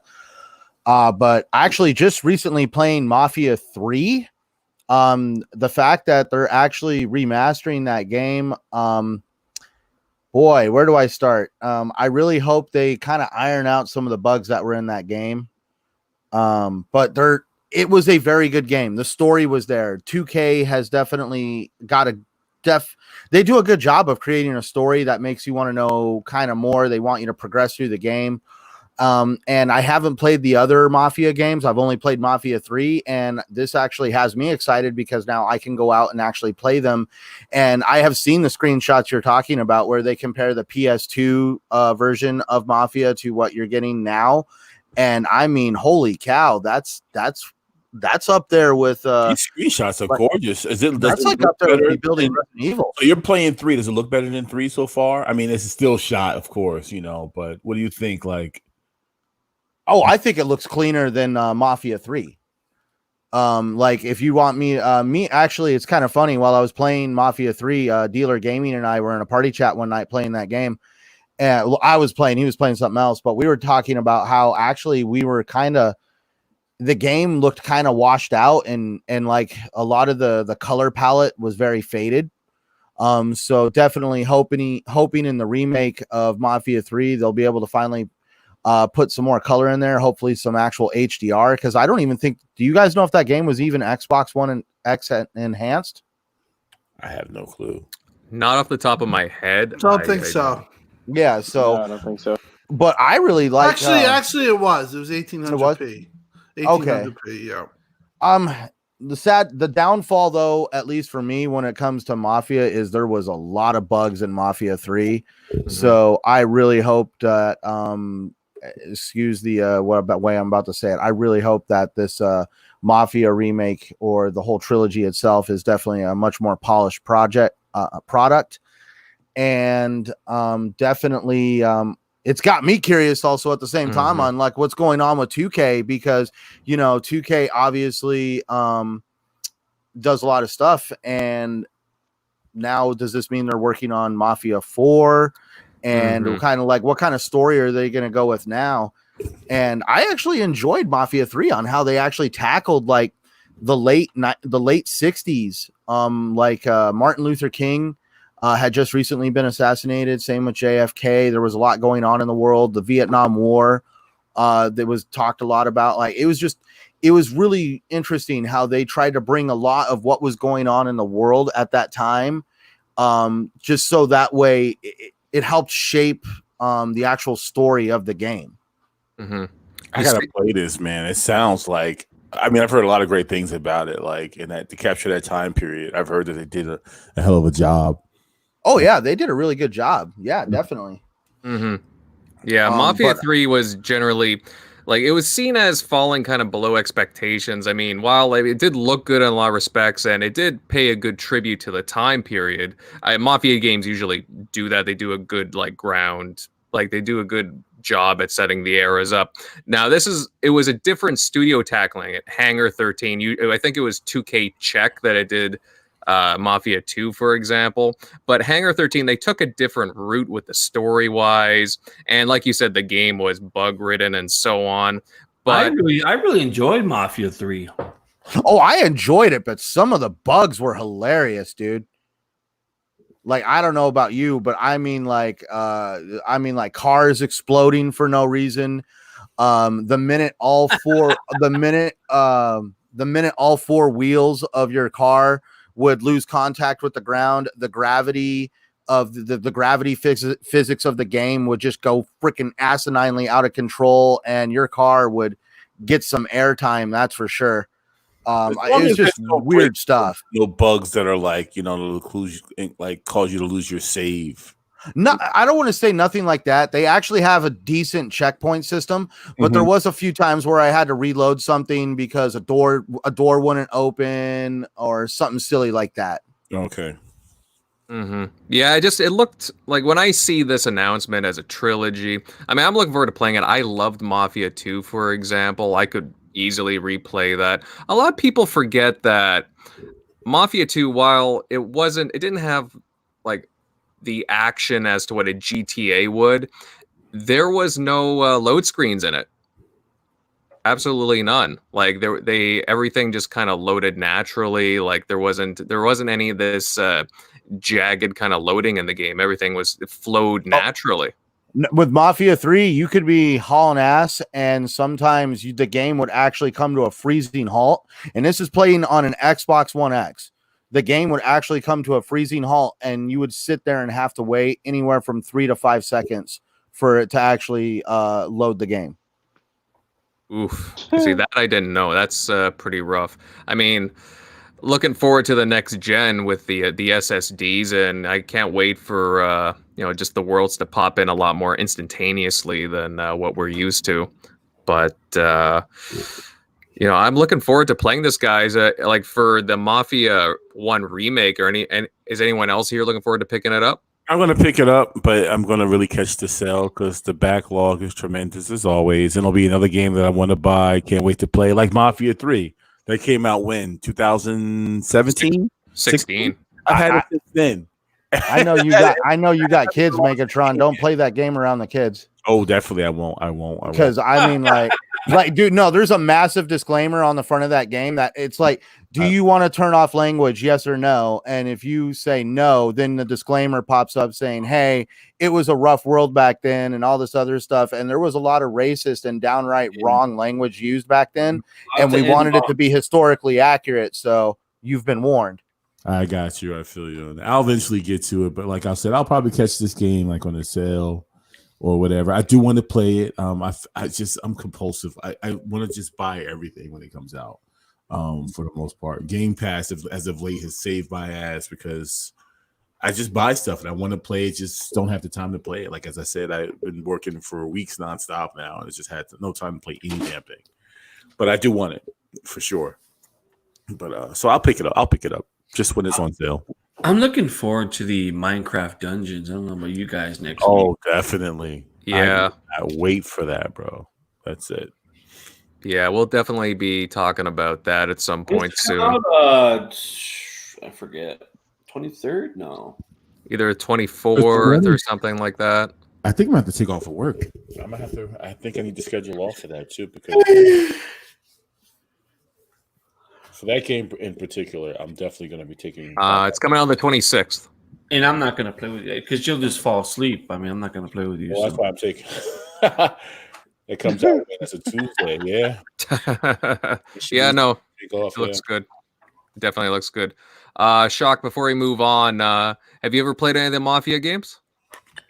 I think the last one was on the PS2. I think Mafia 1 I played, but I don't think I never played Mafia 2 or the third one because I probably looked at that, picking that one up, but then I heard about all the problems with it, so I figured I'd pass on that at the time. So maybe I'll pick this up from what they did with the first one. I think the second one that's in there, I think people were saying it's just kind of like a remaster, not so much like a remake like the first one is. But well, they have some kind of an announcement in like the next few days, so we'll be seeing what they did to overhaul Mafia 2. Maybe it won't be that much, but I would certainly love to go back into it again. It'd be a wonderful trilogy to pick up, and who knows, guys? Mafia 4 might be around the corner. All right, guys, we're gonna move on to the last topic of the night, and a certain beleaguered game has reemerged from the depths of gaming hell, to say the least. Cliff Rosinski's back. Wow. Well, he did make one, but I'm sorry, I had to make that joke. I'm sorry. Oh man. Well, The Battle Royale game The Culling is back from the dead with a re-release under the name The Culling Origins, and it features better visuals, AI, and what's probably one of the worst monetization models around. Now, guys, listen to this. The base model of the game, it costs $6.99. So with that, the game allows for one free online match a day. If you win a match, you'll earn a free match token.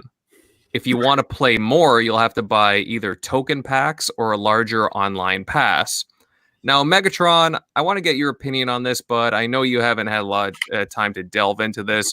But this is a game that was very early on in the Battle Royale scene, but has since lost a lot of its fan base for all kinds of reasons.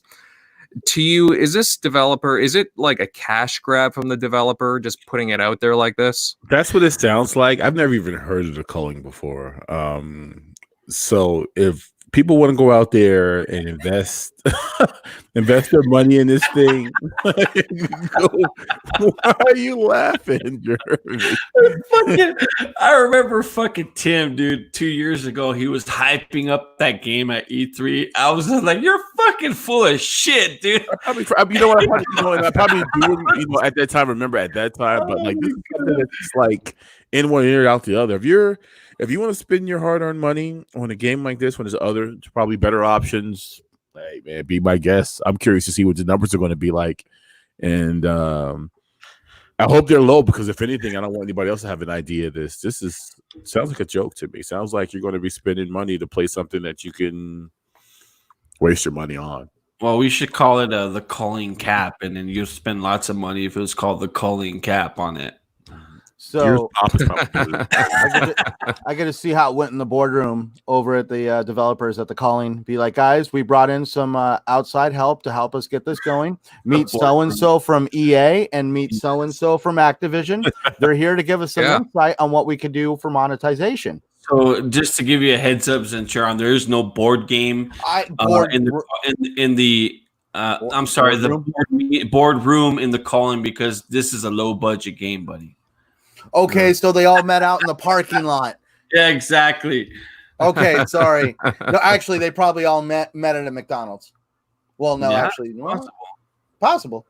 Yeah, well, it is a small indie dev, but I mean, they did have a little bit of success with the first game. They actually, within a year and a half, they put out the Culling 2, but they put it out as like free to play, and it was very, very rushed. They were trying to get more into the whole Battle Royale craze. They saw what PUBG was doing, and they just lost their fan base with this buggy game. I think only like 250 people ended up buying that game. It was just like, it was really bad. They lost a lot of faith.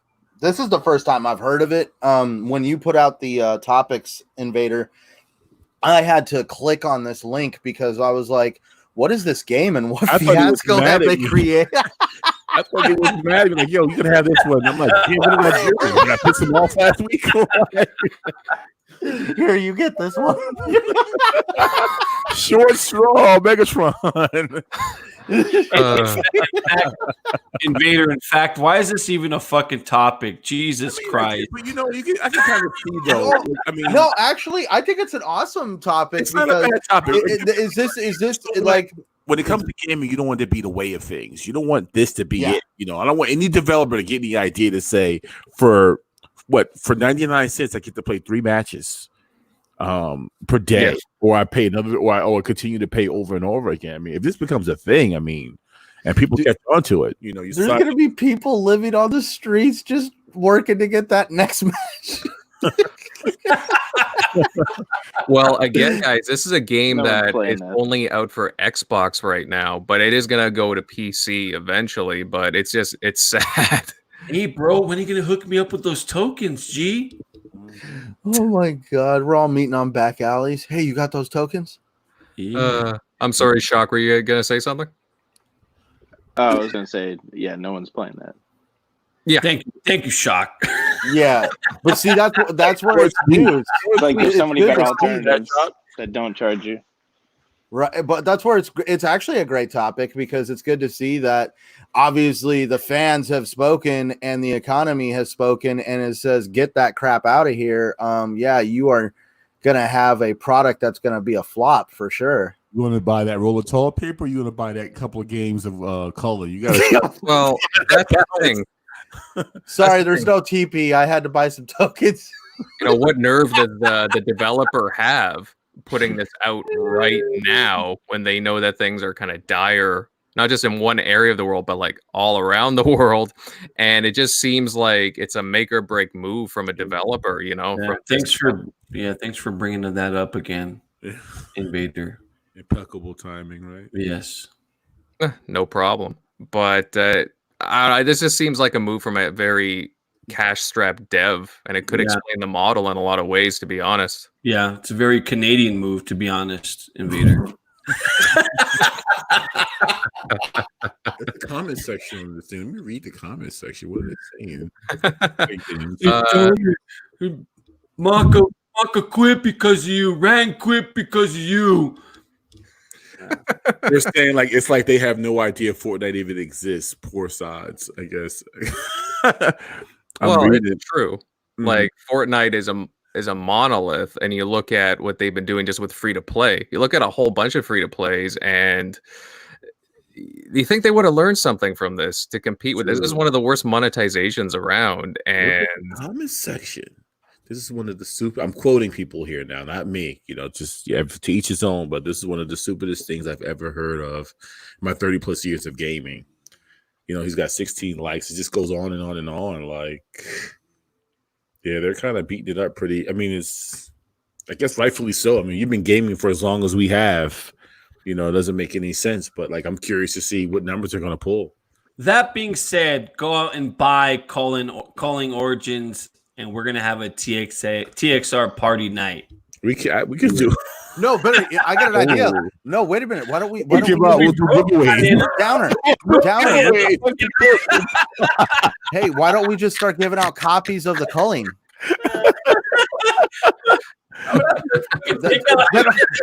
It almost feels like a disservice if you give somebody a copy of the Culling because you got to pay to use it.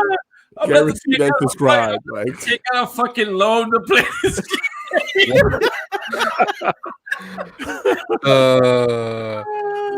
Well, it's true though. The packs start at 99 cents for 3 match tokens, and they go up to about $4.99 for 20 tokens.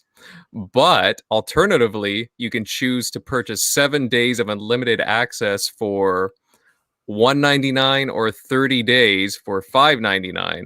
So just basically buy the game once a month. Just buy the game once a month. You know what? I'm going to be honest with you, Invader. I think this is actually a better deal and a better giveaway than the Division 2 giveaway you gave back. That wasn't that bad. Oh my God, man. You're not allowed to say Division anymore, Jeremy. That was a good. I think that was a great idea. I think that was a good giveaway. It was just the Division 2 game won't expire. Oh man, stop making a division in the chat, Jeremy. That's funny. George Roper here is saying in the world, dude, a war zone, utterly delusional and doomed failure again. Which again, just it's a joke, man. I mean. This guy's trying to make his money back off of something. This developer. I like what BB says in the chat. Yeah, this looks like they saw Fallout 76 and were like, "Yeah, we could do worse. We could beat that." Oh God, yeah. Well, Fallout 76 is still trying to make up, and that was about a year and a half ago. Well, actually, I've heard some positivity come out of this DLC. I've heard some positivity that's come out of this update on the Wastelander. I've heard the Wastelander thing is kind of helped patch one of those holes in that sinking ship. Yeah, I don't know. A bicentennial guide for that game, Fallout 76. I got high hopes. I got that huge hardcover collector's edition book. I still collect those, by the way. I got high hopes. Oh God, he's got high hopes. Come on, sing along, guys. I'd rather hear the Cry Me a River song, Jeremy. Cue that one. Well, yeah, either way, guys, it's a shitty monetization, and I can't see the game doing well at all, and I think that dev is have to rework it soon. So keep an eye on that one for sure. But guys, I think that about does it for tonight's show. And honestly, terrific stuff tonight from everyone on the panel. We had really good chats tonight about the Unreal Engine 5, Halo Infinite, Mafia, and more.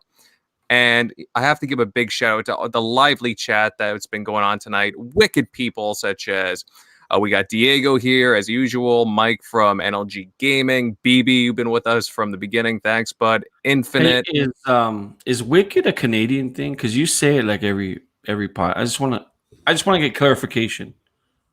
Wicked? Yeah. Is that a Canadian thing? I think it's an Invader thing. Okay. Yeah. That's Wicked, Jeremy. I'm sorry to interrupt you. Stay Wicked, Invader. Proceed. Everybody's wicked in the chat. Let's see who else. We had Victor here, just moving along. All kinds of good people. Shizno Elite, he's a usual. Jago was here, and so many more guys. Deshaun Love was here earlier. Thank you guys very much for coming out to listen to us babble on about games. Remember, guys, if you enjoyed tonight's show, then share this out on social media, smack the like button, and comment afterwards with your thoughts down below. Now let's get to some outros. Tim had to leave a little bit early, but you guys can catch him on the RDX podcast on Tuesday nights. And let me do it. Yeah, this is Tim Dog. No, I'm always on fucking Twitter. You can find me there. All right, go ahead. Hey, that wasn't half bad, Tim Dog. Good shit. All right, I'll go over to you now, Jeremy. Where can everybody find you? You can find me on Xbox Live under Downer J.